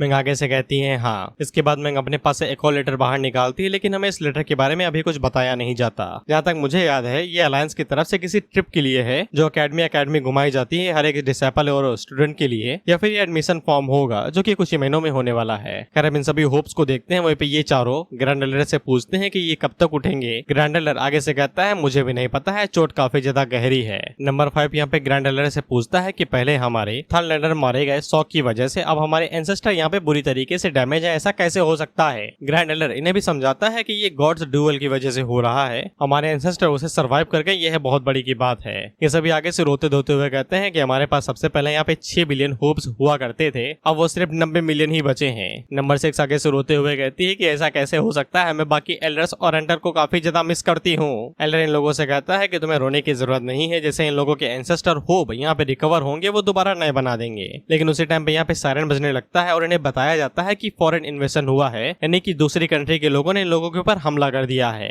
एक काले कोट वाला वहाँ पे आता है और उन्हें बताता है कि उन लोगों के ऊपर किसी ने हमला कर दिया है। एल्डर पूछता है कौन है वो लोग, तो काले कोट वाला आगे से बताता है कि वो लोग ड्वार्फ किंगडम की तरफ से हैं। हम लोग देखते हैं कि वो ड्वार्फ्स आगे से सुअर के ऊपर आ रहे थे। ये तो क्लास ऑफ क्लैन के हॉग राइडर्स हैं, इनके ऊपर कुल्हाड़ी किसने दी भाई, हथौड़ा दो इन्हें। खैर ये सभी ड्वार्फ्स आगे से शील्ड को तोड़ते हुए कहते हैं कि इन सभी वेम्पायर्स को चारों तरफ से घेर लो, ये सभी घिनौने हैं। फिर नंबर 5 आगे से पूछता है कि ये ड्वार्फ्स यहाँ पे क्या करने के लिए आ रहे हैं। वहीं पे एक ड्वार्फ अपने राजा से पूछता है कि यहाँ पे तो 6 बिलियन वेम्पायर्स हुआ करते थे, ये पूरी सिटी खाली खाली सी क्यों लग रही है। इस पे इन लोगों का राजा या फिर हाइनेस इनसे कहता है कि मेन हॉल को जो के चेक करते हैं वहीं पे हमें पता चलेगा कि सिचुएशन क्या है। इसके बाद अगला सीन मेन हॉल का होता है, तो हम लोग देखते हैं कि मेन हॉल के अंदर इन लोगों ने यहाँ पे कई सारे सूट वालों को मार दिया था और इन लोगों ने गॉब्लिन्स को भी हायर किया था। लो भाई कैस ऑफ क्लैन का दूसरा कैरेक्टर भी आ गया। नंबर 5 आगे से कहता है कि ये गॉब्लिन्स यहाँ पे क्या कर रहे हैं। एल्डर आगे से कहता है बड़े घटिया लोग हैं यार, इन लोगों ने यहाँ पे इतने घटिया क्रीचर्स को हायर कर लिया है हमारे ऊपर अटैक करने के लिए। नंबर 5 आगे से कहता है बेचारों के पास रिसोर्स नहीं होंगे कि वो लोग पावरफुल लोगों को हायर कर सके हमारे ऊपर हमला करने के लिए। हम लोग ड्वार्फ को देखते हैं और वो जैसे ही हॉल के अंदर आता है और इस भड़वे को जैसे ही पता चलता है कि हॉल खाली है और कोई भी यहाँ पे ज्यादा संख्या नहीं है, तो ये आगे से खुश होते हुए कहता है खुदा पहाड़ निकली चोहिया, पहले मैं जब यहाँ पे आया था तुम काफी ज्यादा पावरफुल हुआ करते थे, लेकिन अब तुम्हें देख के ऐसा लगता है कि तुम तो जिंदा लाश बन चुके हो।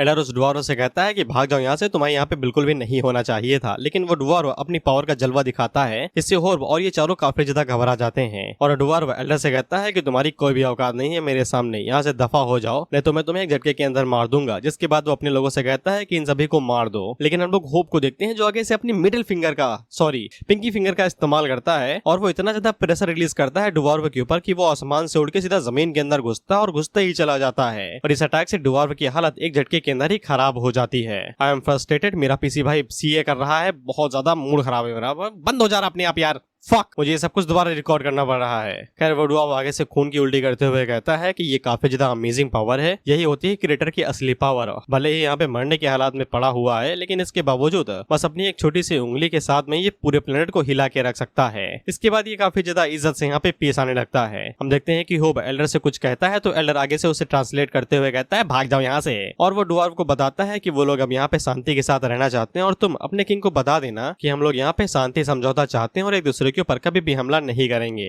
डुवार्व इस चीज के लिए काफी इजीली ही मान जाता है लेकिन वो इन लोगों से यहाँ पे मैप ऑफ द फ्रेगमेंट मांगता है जो कि किसी गॉड रेलिक के लिए रास्ते की तरह काम करेगा। अब यहाँ पे ट्रांसलेटर बहुत बुरी तरीके से हकता है, मैं तुम्हें पहले ही बता दूं, आधी चीजें मुझे समझ में आती हैं और आधी नहीं, बस मजा आना चाहिए, वही मैं चीजें उम्मीद करता हूँ इस मानवा से जो ये देती है। हम लोग एल्डर को देखते हैं और वो बड़े प्यार से इन लोगों को वो फ्रेगमेंट ऑफ द मैप दे देता है, ये कहते हुए ले लो भाई जाओ यहाँ से। डुवार्व आगे से कहता है सच्ची ले जाऊं? एल्डर आगे से कहता है हाँ भाई हाँ ले जाओ, हमें इसकी जरूरत नहीं है। डुवार्व आगे से ये चीज देख के काफी ज्यादा हैरान हो रहा था तो एल्डर उसे बताता है कि हम लोग यहाँ पे गॉड के ऊपर यकीन करते हैं जिसको हमने पहले ही देख लिया है और वो तुम्हारी उस चीज से कई गुना शक्तिशाली है जिसके ऊपर तुम यकीन करते हो। ये डुवार्व इनके ऊपर बिल्कुल भी ध्यान नहीं देता, ये कहते हैं फक ऑफ और वहां से चला जाता है। इधर नंबर 5 एल्डर से पूछता है कि अब हम लोग क्या करेंगे, कि हम लोग बहुत बड़ी मुसीबत में है। तो एल्डर उसे कहते हैं कि हम बहुत ही बड़ी मुसीबत में हैं। इसके बाद अगला सीन डुवार्व किंगडम का होता है। हम लोग डुवार्व किंग को देखते हैं और इसकी भी हालात होप की तरीके ही है। हम देखते हैं कि वो डुवार्व जो होप पैलेस के अंदर गया हुआ था वो यहाँ पे डुवार्व किंग को बताता है कि वैम्पायर किंग मोब की भी बिल्कुल आपकी तरह ही हालत हो रखी है, वो भी सूख के कांटा हो चुका है।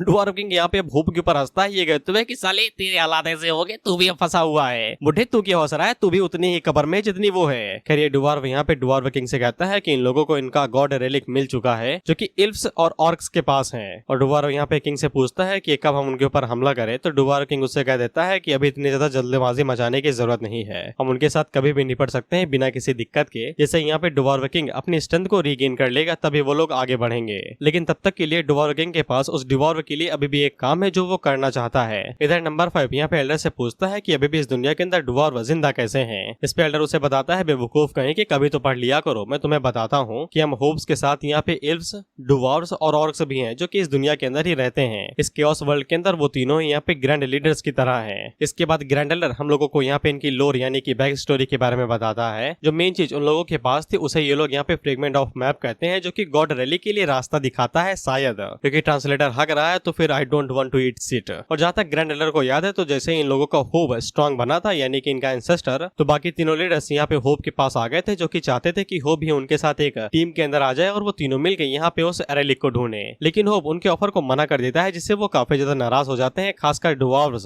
नंबर 5 आगे से पूछता है उसके बाद क्या हुआ। एल्डर आगे से बताता है कि मैं तुम्हें डुवार्व्स के बारे में बता दूं तो वो शक्तिशाली हैं लेकिन बुद्धि से कमजोर हैं। और जैसे ही वो लोग नाराज हुए तो वो सीधा होप के ऊपर हमला कर दिए बिना कुछ सोचे समझे। उन लोगों का जो डुवार्व किंग था वो हमारे एंसेस्टर से काफी ज्यादा बड़ा था, लेकिन उसके जो चेले थे वो काफी ज्यादा कमजोर थे। भले वो स्ट्रॉन्ग है लेकिन उसके चेले कमजोर थे, इसलिए होप लगातार उन्हें बुली करते रहा और होप ने यहाँ पे कई सारे डुवार्व्स को मार गिराया। इसके बाद वो लोग कभी भी यहाँ पे फाइट बैक करने के लिए लायक ही नहीं बचे। इसके बाद एंसेस्टर यहाँ पे डुवार्व किंग के पास गया और उससे कहा did you know that how fucked up are you, क्योंकि डुवार्व किंग को यहाँ पे बिल्कुल भी नहीं मरना था, इसलिए वो अपने पास से मैप ऑफ फ्रेगमेंट बाहर निकालता है और वो होप को दे देता है, जिससे यहाँ पे लड़ाई दंगा नहीं हुआ और डुवार्व किंग जिंदा बच गया। ये लोग आगे से पूछते हैं कि बाकी 2 पीसेस के बारे में क्या हुआ और बाकी 2 लीडर्स के बारे में क्या हुआ। एल्डर आगे से बताता है कि जैसे ही उन लोगों को यहाँ पे ये पता चला कि होप उनसे ज्यादा शक्तिशाली है तो वो तुरंत अंडरग्राउंड हो गए, बिना किसी हेजिटेशन के वो छुप ही गए और तब से लेके अब तक उन्हें किसी ने भी नहीं देखा है, क्योंकि डुवार्व यहाँ पे काफी ज्यादा बुद्धिमत्ता जीवी होते हैं यानी कि बुद्धिहीन। तो फिर वो यहाँ पे खुद को दिखाना चाहते हैं है कि वो इस दुनिया के अंदर एग्जिस्ट करते हैं और काफी ज्यादा स्ट्रॉन्ग है।